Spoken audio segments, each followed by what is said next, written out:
Welcome back to New England Nation. Time now for our round table. No Yanni Karakas today. Maury Hirsch-Gordon, Andy Gresh.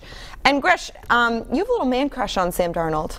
Well, because I just happen to be the one who can spot talent and call it the way it is. And look, there's a reason Sam Darnold was one of the top 4 picks in the draft. But he's going to go against Bill B. Hoodsworth. And what does he do against all rookie quarterbacks for the most part? Line up in man, drop into zone, mix different coverages. We're going to end up seeing different times that Sam Darnold will be standing back there and being like, what do I see? What do I see? Oh, I end up getting sacked. It's just the evolution process of going against Belichick if you're a young quarterback. But when Brady's out of the division, Sam Darnold becomes the best QB in the division with a bullet. So chances are 0% that he spoils the Patriots bye week. Oh, without a doubt. Even 0%. Even if the wide receiver core was fully loaded. Quincy Enunwa, Jermaine Kearse, who both had very good games against the Patriots in Week 12. Both are out for this regular season finale. I think he's handcuffed. They have a running back who's maybe played 3 weeks so far. They've had 2 running backs before. The one they have this week hasn't really played that much. I think there's no chance the Jets win. The other reason that the Jets are hosed today is because they ain't playing for their coach.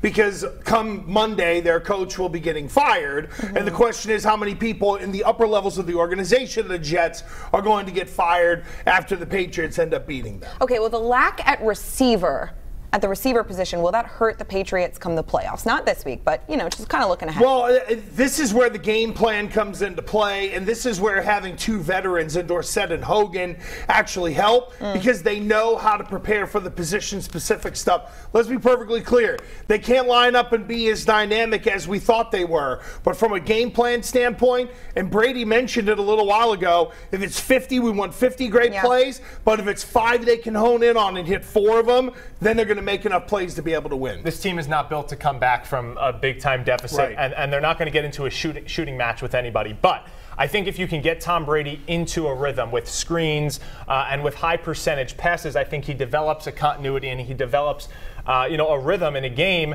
where then he can take a couple shots on a deep post, on maybe a deep fly, something like that, where then, you know, if you're taking 1 or 2 or 3 shots in a game and you complete 2 of them, then you have a good passing. It's all about play action in hitting those big plays. Cordell Patterson, whether it's Sony Michel, whomever it is, they can run all the motions and eye candy they want. They just got to hit those play action passes. Okay, I want to get to this because this was kind of a discussion this week and Gronk addressed it, but is this Gronk's final regular season game? Is this maybe his final regular season game in Foxborough? Do you think he'll be back next year? This is so difficult to predict because if I really truly felt that they were runaway going to win the Super Bowl, then I would say yes for him and Brady.